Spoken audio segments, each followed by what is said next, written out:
Hello, everybody. Welcome to the Roanoke Valley Libertarians weekly conversation with different guests we've been having on, trying to, learn more about other aspects within the, if it's with how to get people to come out and vote, new voting ways, and all that good stuff. Today, we're going to be joined by Lisa Ekman. She wrote Deprogramming Democrats and Uneducating the Elites. I got this book at the LNC in 2024. You said you didn't remember me, which really surprised me, But, I figured you ran into a lot of people there that day or that weekend.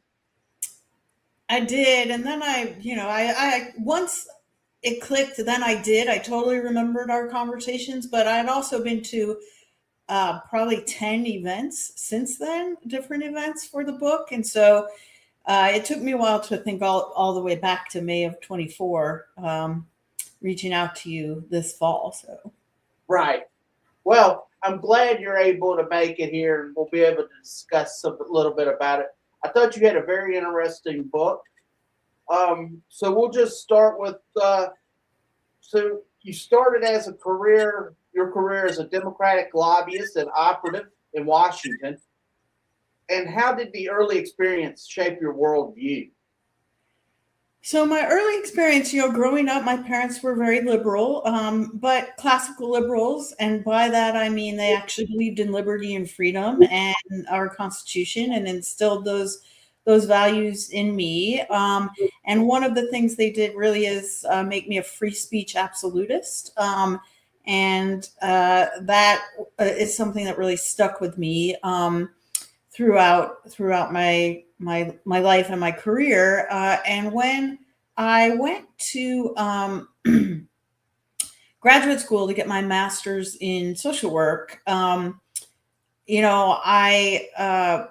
was pretty liberal myself.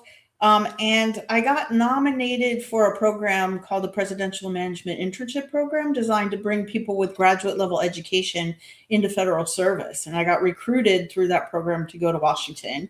And I worked at the beginning for a political appointee at the tail end of the Clinton administration. So at the Social Security Administration, not the commissioner, but the one right below that level, which would be like right below the secretary, appointed by Bill Clinton, and worked to make federal policy more supportive of people with disabilities and to help them to go back to work if they were getting disability benefits, if they had the ability to do that. And so I, learned right away about how political appointments work in agencies, how agencies work. And because it was the very tail end of the administration, I also saw right away what happens when an administration changes and sort of how, as our current president would call it, the deep state, or the people in these agencies, the bureaucrats in these agencies, can work to thwart the agenda of an incoming administration, and how those things kind of happen. I also, during my time there, got the opportunity to go work in the United States Senate on a couple of details for a couple of different senators, including Ted Kennedy of Massachusetts, working on disability policy for Senator Kennedy, and then also worked at a number of nonprofits as well as government contractors, all working on either implementation of disability programs for the contractors or advocacy and lobbying on behalf of nonprofits that were representing the need, the desires, the policy of trying to achieve a policy objectives for people with disabilities. And, throughout my time in Washington, D.C., when I got there, the environment there was really different than by the time I left, Brian. When I got there, people who were of different political parties, they actually were friends with each other. They actually would hang out with each other outside of work. And, senators would go have dinner with senators from the opposite party. And, there wasn't this sort of assumption that someone who thought differently than you was sort of evil or bad or morally inferior. I think that there is now. And I really had the sense that despite the differences people had, most of the people who were in office or who were working for them actually were having good faith conversations to try to make the country better, and that they would go into negotiations with that in mind, and to try to maybe get to a compromise that you didn't get everything you wanted, but you felt like you were improving things. And over the years that I was there, that really changed. And I started hearing a lot more things like, well, that might be a good idea, but I don't like the optics of it. That isn't going to look good, or I'm not sure how the donors will, think about that. And I started to really see that change. And then I started to really see people become much more tribal almost in their identification with a party. And we started to see the rise of identity politics. We started to see people sort of, as I said, assuming the worst about each other, as opposed to this is a fellow American who may think differently than I do about some things, but let me see what we have in common and what we can work together to achieve.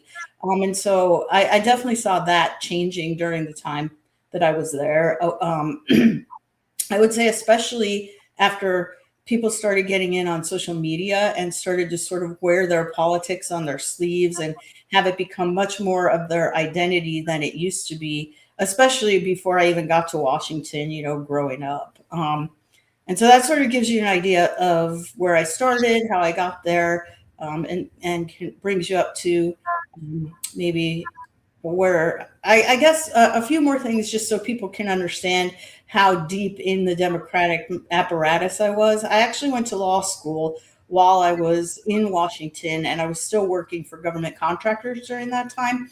And I was the president of the Georgetown Law Democrats, and so did a lot of work around helping get Barack Obama elected for his first term, and volunteered at his national headquarters. And just really, I used to say, and this will tell you how sort of tribal it is, that I bled blue, and that I would vote blue no matter who. So I think that makes sense. Yeah. What I know that you had like the health of your parents started your awakening, you said in your book. Mm-hmm. My question, what about like was there other things that were starting before that? Because like, for instance, I was in the Navy and I came from the Republican side. And at that point, I started to lose faith in them. And then, finally, when I looked at the foreign policy, when I got out of the Navy, I looked at the foreign policy, but this is completely backwards. Was there other little things that were starting to chip at it? And then, like, all right, this was the final push. What was that? Yeah, I mean, there were all sort of little things, but I think I just pushed them back into the back of my head. I used to really be, I used to really think our Fourth Amendment was really, really important to protect our rights. And I remember when the Patriot Act passed, it was right after 9/11. And, the whole thing is that a lot of our constitutional rights aren't there for when things are easy, right? The rights aren't enshrined, our God-given rights, our natural born rights are not enshrined in the Constitution for when it's easy to give people those rights. They're there for when it's hard. And obviously after 9/11, everything was really hard, but they basically were removing a lot of those steps before getting a warrant that you might need. And Edward Snowden, when he came out and told us about what they were actually doing, they were performing warrantless searches. And so I was starting to think about, wow, maybe none of these politicians really care about our constitutional rights. But I kind of had to put that in the back of my head. I had started, there were a couple of things that kind of bothered me. One being that when people started to sort of try to force people to put pronouns in their emails, this is, something that the left was kind of doing to their own, people in their own party. It started to get me thinking about, well, where are we going with this? If we are starting to control people's speech, where does that end? And how does that sit with the First Amendment? Because I'm really a free speech absolutist, no matter how hard that can be sometimes to just say, I would, protect your right to say something I find absolutely abhorrent. But I think what kind of also, with my parents' health, that did sort of begin to sort of create cracks in the dam that held the flood of truth back. But then there was the idea that I worked on disability policy, and during the time I was in Washington, people just kept getting sicker and sicker and more disabled. And I was fighting to get more money to help them once that happened. But our community wasn't having any conversations about, well, why are we getting sicker and why are we not pursuing more policies to help keep people healthy instead of doing things like passing Obamacare and taking away people's rights to have a lot of choice about their health care. Why are we doing that and feeding insurance companies instead of helping people to be as healthy as possible?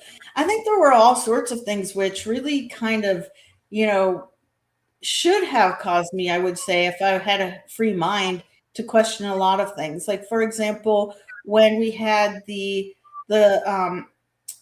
housing crash to the economy, why did no one go to jail for that, and why did so many people lose their homes?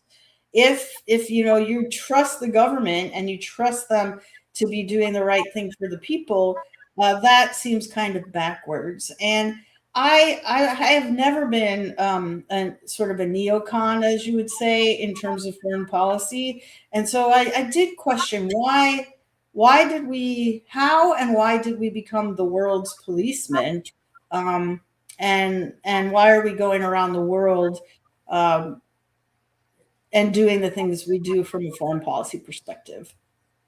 Right. Yeah, that what how is it with your friends? Because since you were around, since you were so deep into the Democrat Party, when you start having these feelings, and you're expressing them to people, you start getting shunned, or were they like, yeah, I agree with you? Because I heard there was and I wish I could say who told it. I can't remember. It was one on a podcast, but they were talking about like capital gains tax, and Obama was saying let's raise it, and behind closed doors, he's like, um, I know that lowering it would be better, but as you were talking about, it don't fit the base. How was there people in the like behind going, I don't like which way this Democrat Party's going. It's going a little bit different, or what? But we're just going to have to keep marching forward. Was that, or how do you feel with your friends? Well, I don't really have many friends from before anymore, because of that. I think what happened is a lot of this happened sort of so slowly and incrementally. You know that meme with the frogs sitting in the pot of water and they slowly turn the heat up? I Yeah, think it happened sort of like that, that it was, um, you know, it was, we're going to ask, most people are going to ask you to put your pronouns or in your email signature, or say your pronouns in your email signature. And then I think then cancel culture came around and people became pretty afraid to speak up. I think there are people who would have said to me in private about certain things, yeah, I do agree with you. But then if I would bring it up at a big meeting or something, no one would be there, to support me. And it's not that I was speaking out strongly about it either, then, because there is a strong sort of cancel culture, and there's a big, there's political correctness is how they started grabbing the minds of people with um, on the left, and political correctness slowly expanded and expanded until you couldn't really have certain opinions unless they fit with. Are you hearing an echo a little bit? No, it was for a second, but Okay. it's stopped now. Yeah. Okay. So I was, but most people just go along with it because they're too afraid to get kicked out or ostracized, or that kind of thing. So I think that it's really, there aren't a lot of people speaking up, but there are people who will say things privately, but aren't willing to take on the progressive cult, as I call it. Right. So let's see. In your book, you discuss reevaluating your political beliefs. What steps do you recommend for readers who feel stuck in their own bubbles, their own, because that's what truly we are in. Yeah, I think the first thing that I recommend is to start being willing to ask questions and question everything. I think that's a big thing.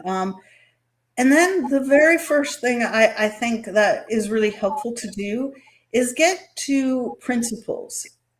Try to say, okay, I think the government should do X. Okay, well, what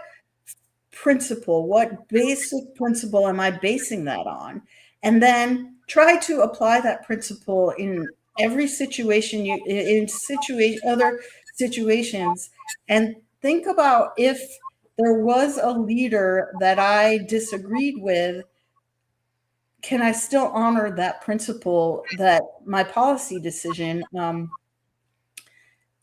is based on? And I think when you start doing that, it gets back to, what are those fundamental principles, and am I consistent in applying them? And am I consistent in applying them in a way that I would be comfortable with if a leader who I do not agree with had that same power? I think what happened a lot on the left is that the ends started to justify the means, and those foundational principles sort of disappeared in many ways. And so if you're trying to examine your own beliefs, I think that's a really good way to start.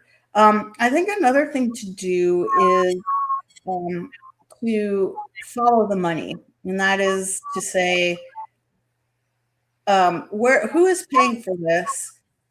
Who's benefiting from it, and where's the money going? Because I think sometimes that can really help you look at things in a different way. We are currently almost $38 trillion in debt as a country. Some people are asking that question, and I laugh about it, but they'll say, well, who do we actually owe that debt to? Obviously, we could have a whole other conversation about money, debt, the Federal Reserve. But the point in asking, the question of following the money is, I think a lot of what people are so unhappy about is the way that, putting aside whether we should be taxed and pay taxes at all, where are my tax dollars going? What are they being used for?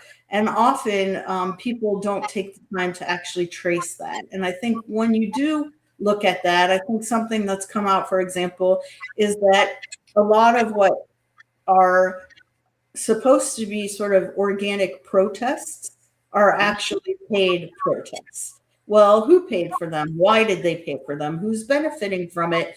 And where did the money go? Can help you kind of re-examine, wow, are there really as many people as I thought who think like I do, who think in the same way? And then the final thing that I would suggest, so those are two things: question everything, try to get back to your foundational principles, and see if you're consistent and you can justify your policy positions based on those principles, following the money, and then allow yourself to listen to people you disagree with an open mind. And I think that that is a hard one sometimes for a lot of people to do, um, especially if that person is not what uh, the establishment would call an expert. You know, if it's not a person who has the degree or the credentials.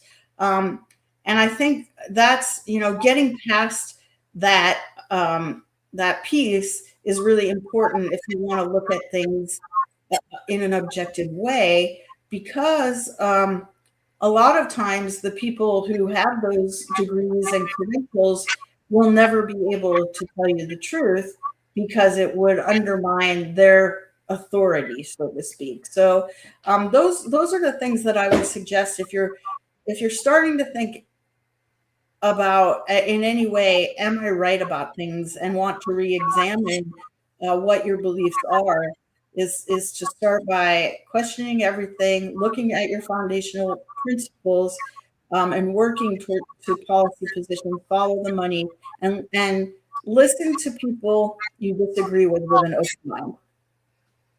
Right. That sounds good. You also talk about like what you were just saying. So you want to choose your instinct, you know, trust your instincts over party lines.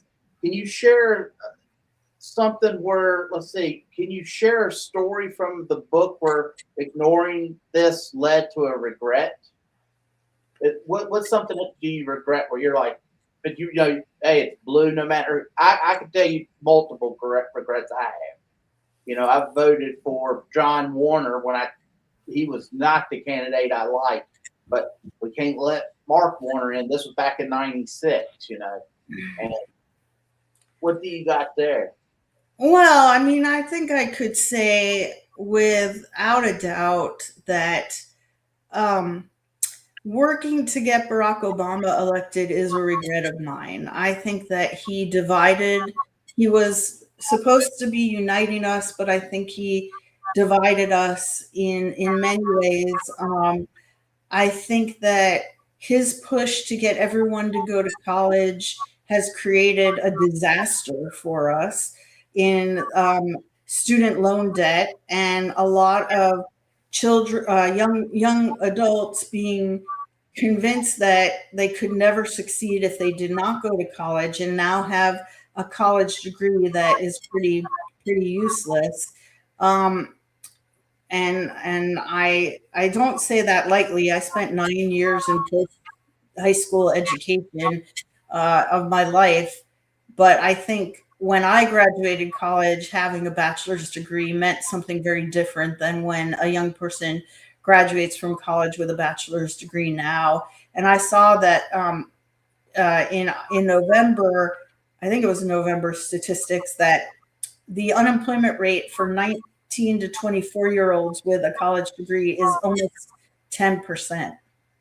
And, you know, so I think that that was a huge disaster. And I worked really hard to get Obamacare passed. And I have a big regret about that, especially as we see how things have happened since then and what it's done. It should be called the Unaffordable Care Act, I think, at this point, as opposed to the Affordable Care Act. At that time you were pushing it, did you know what you were pushing, or did you believe in what it was saying?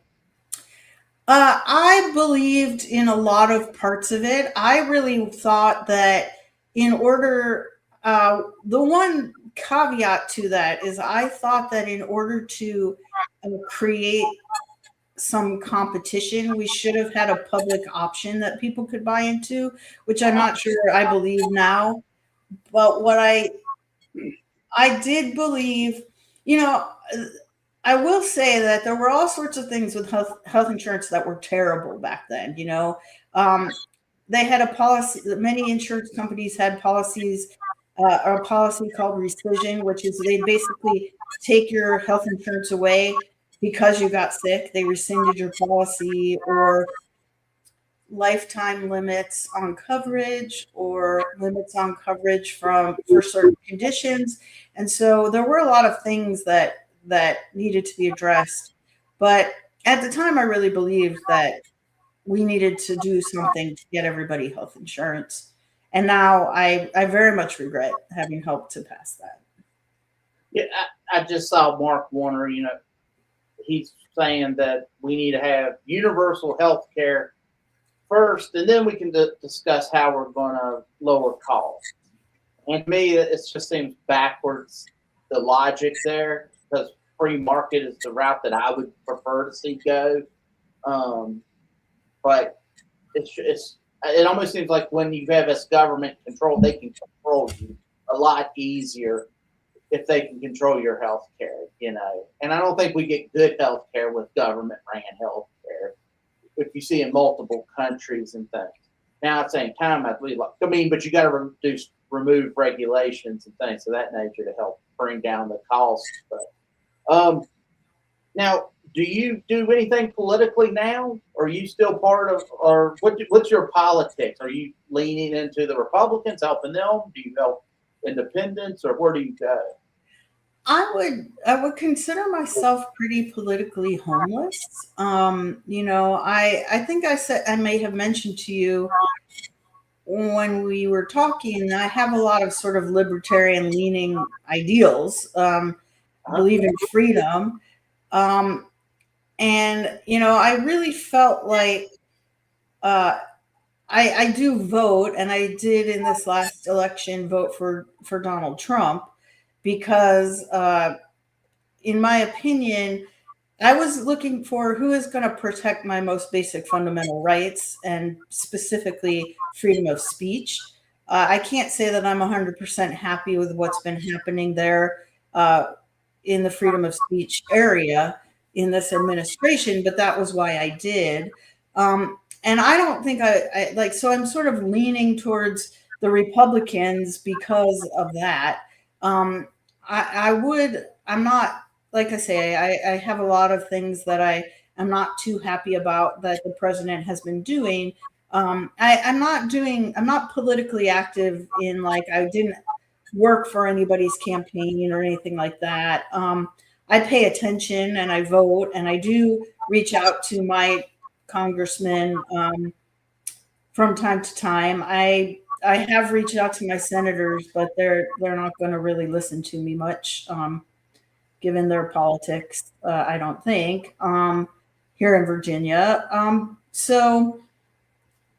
I guess I would say I would consider myself sort of in the middle. I'm kind of conservative in that I want to conserve the Constitution and protect those natural born rights that are enshrined in it. And so that leaves me leaning towards Republicans versus Democrats. And overall, I think those two political parties are way too powerful, and I would love to see something that reforms that and takes some of the power away from those parties, because I think they distort the process completely. No, I totally agree with you. So, and I know your book was Deprogramming Democrats, but what are some of the biggest flaws you see within both parties when it comes to economic policy or social justice?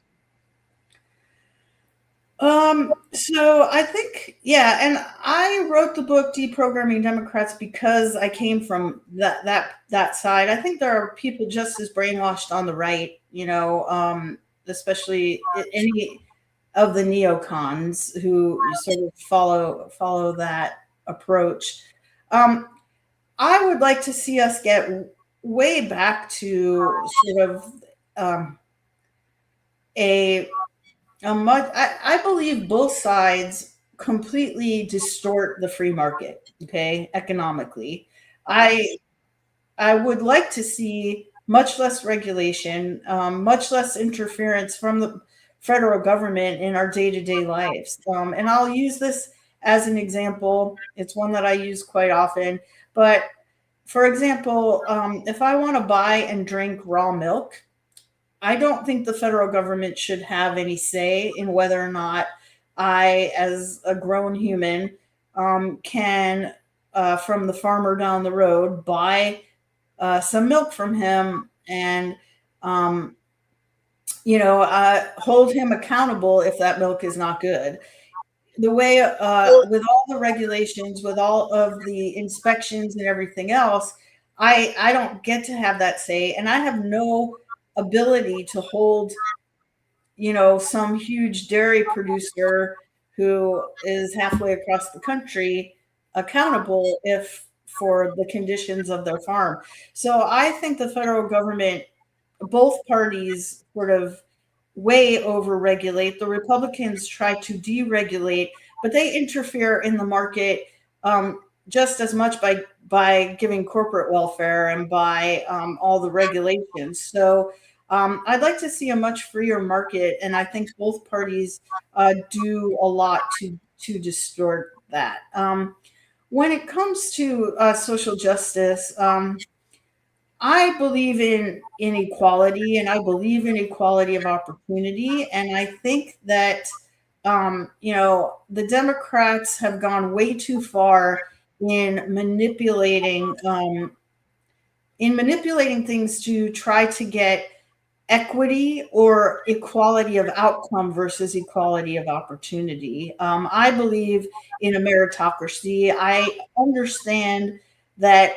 I use this example. I'm 5'3". I am never going to be a WNBA player.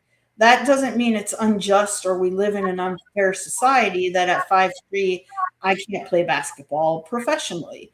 And I use that as an example that we're all born with different talents, abilities, skills, and that our success in certain areas are going to be related to those talents, skills, and abilities.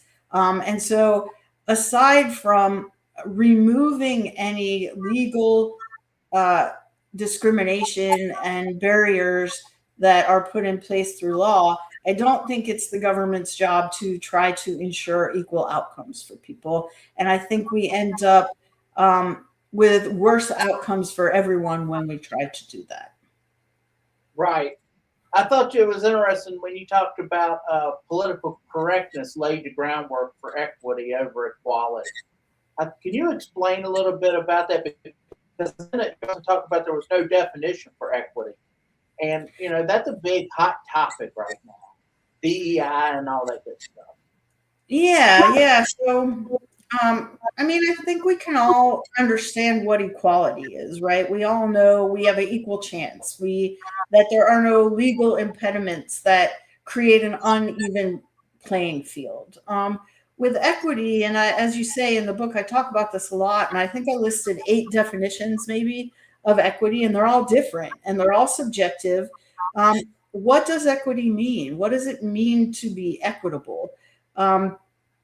And part of the challenge is that if we all agree that we don't have equity right now, how do we get from where we are to whatever someone says is an equitable solution? So, for example, you almost would definitely have to take resources from one person and give them to another in order to create equity.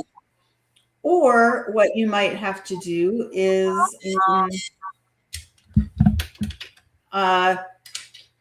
to say that, like I said, give something to someone else, or prevent someone from having the same opportunity that another person might have in order to create equity. And because equity can never be defined, we also can never reach it. So no matter how much we give, we would never be in an equitable situation. And then the question always becomes, when you're trying to force us down a path, who gets to define what is equitable? Right. And I think that is part of the question. And so, I think it really becomes clear to me that we live in a constitutional republic based on individual liberty and freedom, which is a very unique situation in the history of the world. A equitable society and a society based on individual liberty and freedom are not compatible, because in a an equitable, quote unquote, society, you're trying to achieve equality of outcome. And that necessarily means that you are not a meritocracy. People do not get outcomes based on what they put into it and their abilities and skills. And so, and we sort of changed from the goal of equality to the goal of equity without a public conversation about it that I'm aware of. It just sort of came out of nowhere. I guess it sort of came out of the Obama years, the Obama administration. We started to see it really growing around then. And then it really, really took off after COVID started and George Floyd, I think, and the BLM movement. We saw it really take off. Oh, yeah. What role do you think social media and big tech has played with all of with the elite-driven ideologues and individuals? You know, how much do you think it's more powerful now than mainstream media? I definitely do think that social media and independent journalists are becoming way more powerful than the mainstream media. I think you're seeing mainstream media's viewership plunge, and I think people are not trusting mainstream news sources because they are so I think you can so easily verify what they're saying and not saying, and you can see bias very easily when you look at the reporting on things. And I think that, part of what happened is in my lifetime, we went from a time when we didn't have a 24-hour news cycle. We had our local newspaper and maybe 3 television stations that all went off the air at midnight. And that was how you could get your news. That was pretty much it. To now, where obviously you have you at the tip of your fingers hundreds and thousands of news sources that you can turn to. And it's really easy in real time to sort of show that the mainstream media is giving you a biased account or not an account at all. And the younger generations, they don't, many of them don't have a TV. They don't, have a cable subscription. They stream everything. They watch podcasts to get information. And it's just become really clear that the mainstream or legacy media is not giving you unbiased, real information. And I think they're struggling, rightfully so, as a result. Right. Because I think about it, and I agree with what you just said. Because the internet, podcasts, YouTube, things like that are having so much more, being more effective getting out the message than the mainstream media. But I'm 50, so it didn't seem like everything that happened was a conspiracy. We saw Charlie Kirk get shot, and now it's like everything. It's conspiracy. Oh, it wasn't. That's one guy who's been accused. That's the only bad thing about the internet. It's almost too much, and you can't just. And it's almost like what is it? Putting magnets near bees or whatever, and it gets our brain all fried, and we all start getting more spun up. So you got the politicians doing their thing, spinning you up. You got the news media spinning you up, and then we don't know what's going on. We don't know what's left or right. We're going all crazy. That's the real wild thing about it. Yeah, I mean, it is really wild. And even, throwing in their AI, and half the time you can't even tell if what you're looking at is real, right? And I think one of the things that I always try to do is sort of take a step back and try to get my brain to shut down a little bit so that I can listen to my gut, like, does this seem real? And then again, what I always try to do is follow the money, and I think that if you do take a step back and think about that, it often helps. Sometimes, who's making money off this? How are they making money? Was there a money issue at play? Because like I think that there are a lot of people doing nefarious things, and there are a lot of people like, the term conspiracy theorist was coined by the CIA, trying to discredit people who were questioning the JFK assassination. And that's where it came from, to say that if you were saying it wasn't the official story wasn't true, then you were a conspiracy theorist and it was meant to discredit you. And I just, I raise that because we now have had the release of the JFK files, and it's really clear that the official story we were given was not true. And I think, so there are a lot of actual conspiracies that happen. And I guess, my motto is question everything. And when people don't want to answer questions about something, and, being a recovering attorney, that's what I call myself because I don't practice anymore, but being a recovering attorney, I recognize that when you have an ongoing investigation or you have a legal case that you are pursuing, there are certain things that you will not reveal. But if you do not answer any questions, it's going to raise suspicion, right? And so transparency, to the extent that it can happen, is your best way, I think, to limit the conspiracy theories that the buzz that you were talking about, the brain buzzing and all the questions.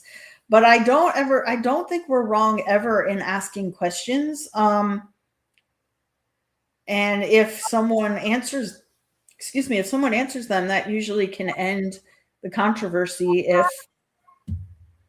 if there is nothing nefarious going on. A lot of times I think when people don't answer, is when and aren't being transparent and clear, is when you have that kind of buzz going on. And again, I think it's a lot of it is trust your gut. Like, does what someone is saying pass your gut check? And if it doesn't, don't listen to it. Do you feel that how much do you think the government wants to keep people on edge because, for instance, we can go back to 9/11, and the Pentagon is surrounded by a whole bunch of cameras. It's not like they've got one Ring doorbell on there, and they should easily be able to show you the plane hitting, and all it is like real quick clips. And it almost makes it even like when they release things like that, or if it's the Epstein in jail, everything. Do you think they do that purposefully, or do you think that there's just incompetence? I mean, when you were working up there, what do you think is that? I mean, I don't know what the point would be. Like, you just show us the video and it's over. I agree with you. Like, I also would ask that same question for January 6th of 2021. Yeah, I mean, I think that if you are hiding, if you have nothing to hide as the government, and again, I will grant you redactions for national security. I'll grant you redactions for ongoing investigations, all of those things. But it is only going to continue to raise suspicions when you hide these things. And so either you actually have something that you're hiding, or you are trying to create controversy. I don't understand. Like, I don't think it's incompetence. I mean, I'll throw this one out there too. It's like, I know that there are cameras everywhere in DC, everywhere, So why did it take so long to identify supposedly the January 6th pipe bomber? Right. Um, yeah, I mean, they were arresting people for not even entering the Capitol, but being on Capitol grounds, and could identify all of them, but they couldn't identify this one person who was by themselves, supposedly. And it just raises suspicions when things like that happen, right? And I think that, I mean, one of two things is true. Either their surveillance is actually really terrible, or they are not releasing things on purpose. And I can't tell you why they would do that. It always leads me to question, what is it that they're hiding? That's what I would always ask. So. Because usually when they release something, something big is going on. Look at this hand while we do something really bad with this hand, or vice versa. Indeed. Have you received any feedback from anybody, any Democrats who started questioning their own? Have you ever talked to anybody like that who won't go Yeah. like, hey, let's break away from the system? Yeah, I mean, I have. I've met a lot of people who were sort of already in the awakening process, and I've talked to them. And then I've also, talked to a lot of people who were already awake, and some that were not. I mean, the thing about it is about the awakening and sort of opening your eyes is that you have to really, you can't lead anybody to it. They have to do it themselves. You can help them, and I do have suggestions in the book about how you might be able to do that. But I've had a lot of people who, some of the things that I wrote about in the book were very shocking to them. I think for people who are already awake who read the book, it's not as much of a aha moment, but for someone who has been brainwashed or in the cult, as I call it, it can be quite eye-opening. It's really hard when you go through this, because you at first think you're kind of losing your mind. You think like you're going crazy because everything you believe isn't true.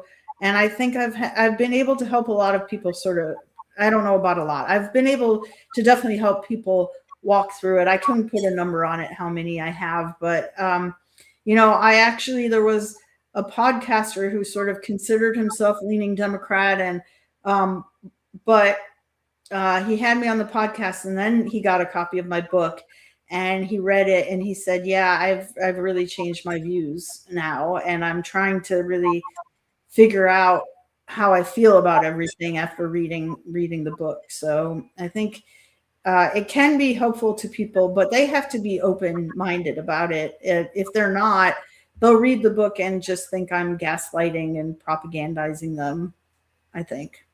Right. Well, you got to be like Johnny Appleseed. You don't know what's going to stick, but you just got to keep throwing them seeds everywhere, and eventually something's going to pick up and grow. Because when we work tables here in Roanoke,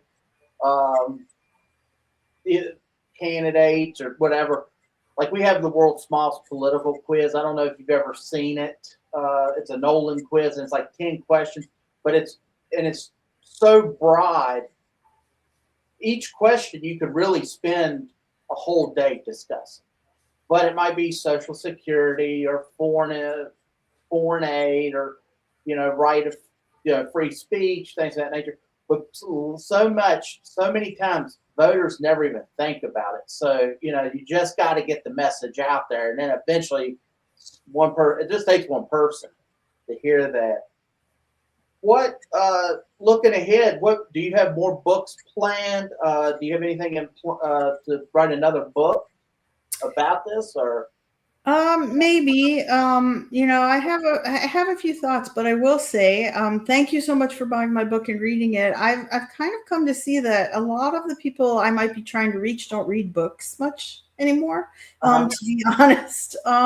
So I'm really trying to think through what the best way to approach it is. I think one of the things that I've been toying around with is a book about the impact of feminism, and I think it's been really, really negative, to be honest. I've turned in my feminist card, as I say, and what, and so I've thought about writing something about that. I've thought about a number of different things, and right now, I don't have another book in the works, but if I did, that it would probably be along those lines. I'm also trying to maybe get my book to do an audio version of it, so Right. that it could be more accessible to a wider audience that may not sit down and read it's not that long. It's only about 200 pages. Right. But for a lot of people these days, I think that is pretty long, to be honest. Which one surprised you more? Turning in your feminist card or leaving the Democratic Party? Which one? I was expecting that to happen.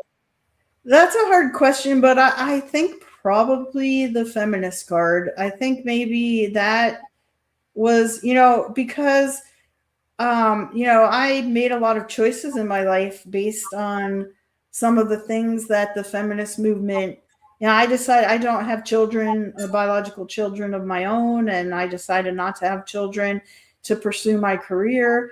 And like 90% of the women over 50 who made that choice, I regret it. And now I'm at a point where I can't have biological children of my own. So, that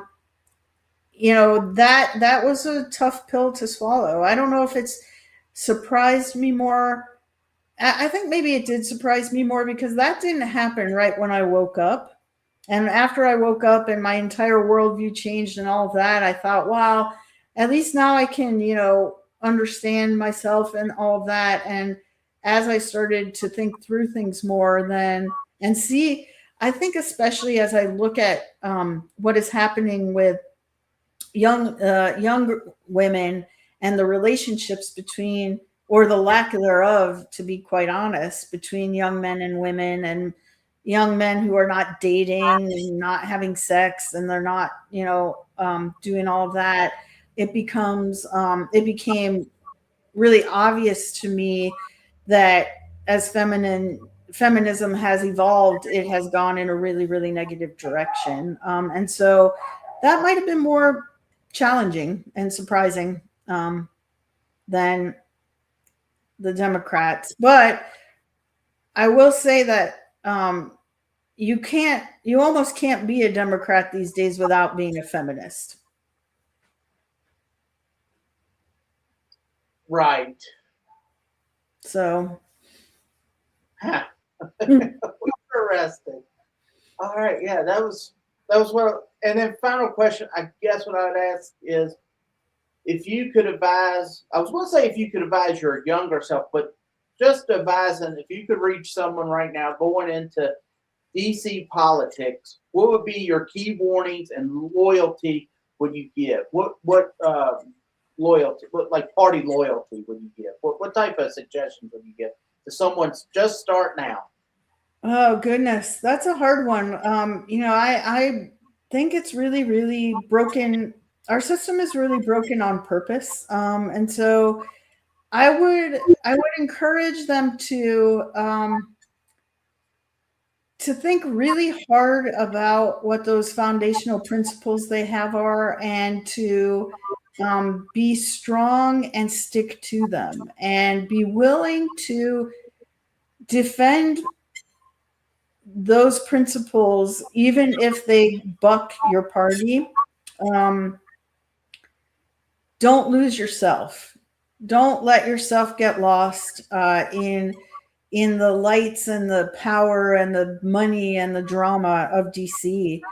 Know who you are and stay who you are, and be willing to speak up to defend the principles you believe in.